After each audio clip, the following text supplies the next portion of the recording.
Good day, ma'am. So, I am Jean Ann Munoz and my partner was Giselle D. Antipolo. We are going to present the pies and pastry and I will be the first one to report the pies. So, please forgive me kung nako diri nagtanaw kay I was taking a video here and my monitor was here. So, pies. On the early American frontier, it was not uncommon for the pioneer housewife to bake 21 pies each week, one for every meal. Pies were so important to settlers that in winter, when fruit were unavailable, cooks would bake dessert pies out of whatever materials were available, such as potatoes, vinegar, and soda crackers. Few of us today eat pies at every meal. Nevertheless, pies are still a favorite American dessert. So, pies in history. Pies has been around since the Asian Egyptians. The first pies were made by early Romans who may have learned about it through the Greeks. These pies were sometimes made in reeds, which were used for the sole purpose of holding the filling and not for eating with the filling. The word pie used in this way dates back to at least 1300. It was probably a short form of magpie, a bird that collects a variety of things just as bakers do when they are assembling ingredients to bake in a pie. In the Middle Ages, the word pie almost always referred to savory pies containing meats, poultry, or game. So, we have three liquid that we use when we are going to make pie. The first one is water, milk, and dry milk. So, water is necessary to develop some gluten in the flavor and to give structure and flakiness to the dough. If too much water is used, the crust will become tough because of too much gluten development. If not enough water is used, the crust will fall apart because of inadequate gluten structure. So, milk makes a richer dough that browns more quickly. However, the crust is less crisp and the product cost is higher. While dry milk is used, it should be dissolved in water to ensure even distribution in the dough. As you can see, we have the pictures of the three liquid ingredients for making a pie. Dry milk should be dissolved because it is a, what do you call this? A powder. You have to dissolve it using a water. So, types of pie. We have two types of pie. Flaky pie dough and mealy dough. So, flaky pie dough, for flaky pie, the fat is cut or rubbed into the flour until the particles of shortening are about the size of peas or hazelnut. That is, the flour is not completely blended with the fat and the fat is left in pieces. As you can see in the picture, flaky pie dough has a rough texture. Unlike sa mealy pie dough, mealy pie dough is blended into flour more thoroughly until the mixture looks like coarse cornmeal. So, ang mealy pie dough, grabe ka niyang texture kanang smooth kayang texture, while flaky pie is kanang masyag rough, crisp kayo iyang dating. So, we have different kinds of trimmings. So, rework scarps or trimmings are tougher than freshly made dough. They may be combined with mealy dough and used for bottom crusts only. So, this is the different kind of trimmings. I don't know if this is correct, but nag-research ako sa Google. The second one is crumb crust.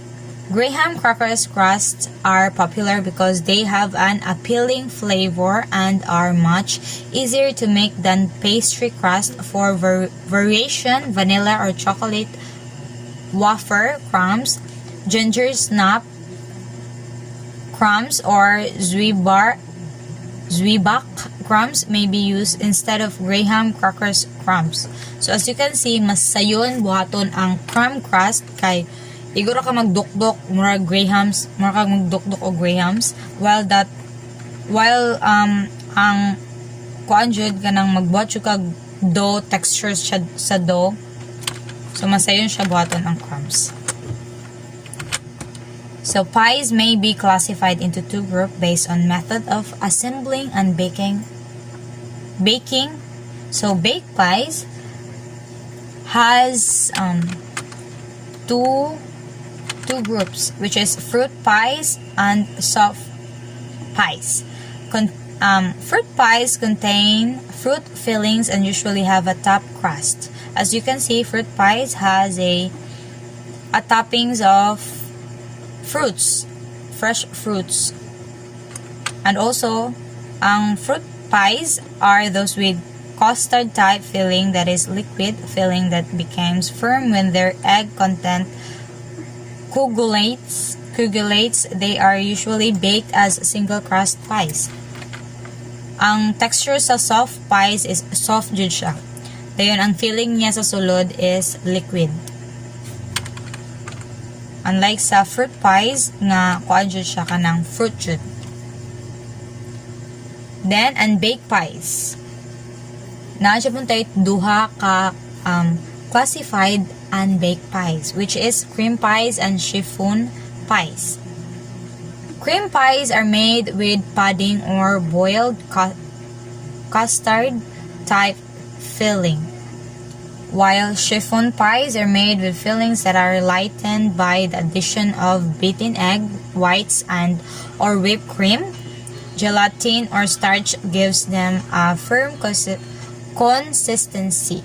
Let's go with the most pie fillings require thickeners of some sort.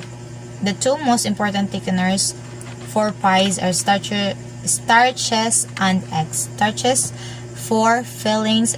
Many kinds of pie fillings, especially fruit fillings and cream fillings, depend on starch for their thickness. Some egg thickened fillings, such as pumpkin, also sometimes contain starch. The starch acts as a stabilizer and may also reduce the cost by allowing for a lower egg content. So we all know starch is kuan jud siya kanang pang thickness. Sit bisaya sa thickness. Basta mo na siya. Cornstarch day to day is used for cream pies because it sets up into a firm gel that holds its shape when sliced. It may also be used for fruit pies. So waxy maize or modified starches are best for fruit pies because they are clear when set and make a soft paste rather than a firm gel. Flour, tapioca, potato starch, rice starch, and other starches are used less frequently for fillings. Flour has less thickening powder than other starches and make fruit filling cloudy. Instant or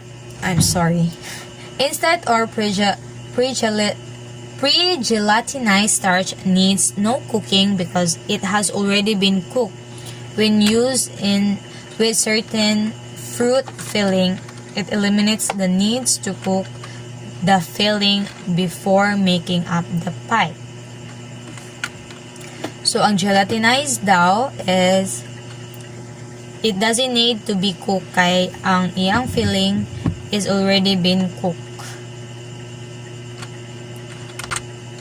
Fruit fillings. Fruit fillings consist of solid fruit pie pieces bound together by a gel.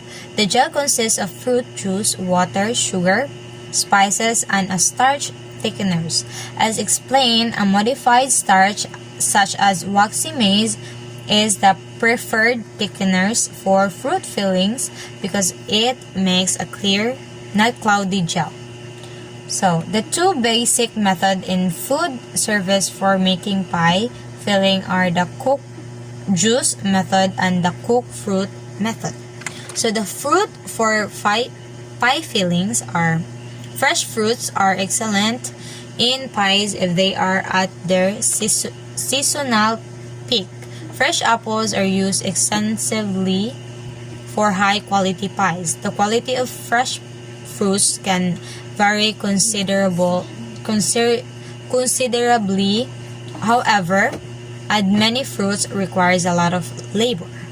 Canned fruit naman, kanang naa sa lata, mapalit nimo sa mga convenience store, are packed in four basic styles: solid pack, heavy pack, water pack, and syrup pack. So, solid pack means no water is added, although you will be able to drain off a small quantity of juice. So, still, nandiyan po siya duga. Heavy pack means only a small quantity of water or juice is added. Water pack fruits are canned with the water that was used to process them. Sour cherries are usually packed this way. So, syrup pack fruits are packed in a sugar syrup which may be light, medium, heavy, or extra heavy. Heavy syrup means there is more sugar in the syrup. In general, fruits packed in heavy syrup are firmer and less broken than fruits in light syrup. Mas dugay siya madaot ang mga syrup pack kaysa sa mga kanang walay added nga water and sugar sa what you call this, sa can. So, dried fruits must be rehydrated by a soaking and usually simmering before they are made into pie fillings. Custard or soft fillings, custard, pumpkin, pecan, and similar pies are made with an uncooked liquid fillings containing eggs. The eggs coagulate during baking, which sets the filling. The method for one pie in this section is usually key lime pie is similar to other soft pies, except it is not baked. Instead, the acidity of the lime juice is sufficient to coagulate the proteins and thicken the pie filling. And then we have cream pie fillings. Cream pie fillings are the same as puddings, which in turn are the same as basic pastry cream, with added flavoring such as vanilla, chocolate, or coconut lemon. Fillings is made by the same method using water and lemon juice instead of milk. And then we have chiffon pie fillings. Chiffon fillings have a light, fluffy textures created by the addition of beaten eggs whites and sometimes whipped cream.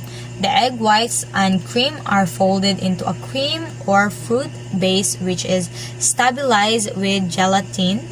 The folding in of the eggs whites and the filling of the baked pie shells must be done before the gelatin sets after the pie is chilled to set the gelatin. The filling should be firm enough to hold a clean slice.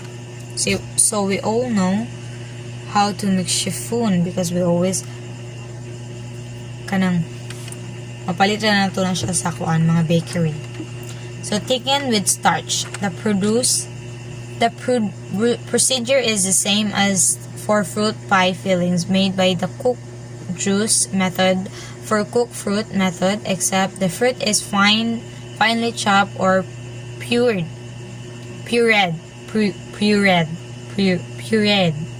Most fruit chiffon are made this way. Thickened with egg and starch. The procedure is the same as for cream. Anglaise, chocolate chiffon, and pumpkin chiffon are sometimes made this way. For egg and starch, the procedure is the same as for pastry cream or cream pie fillings. Lemon chiffon is usually made. So that is all my part is. The next one is Giselle. Thank you.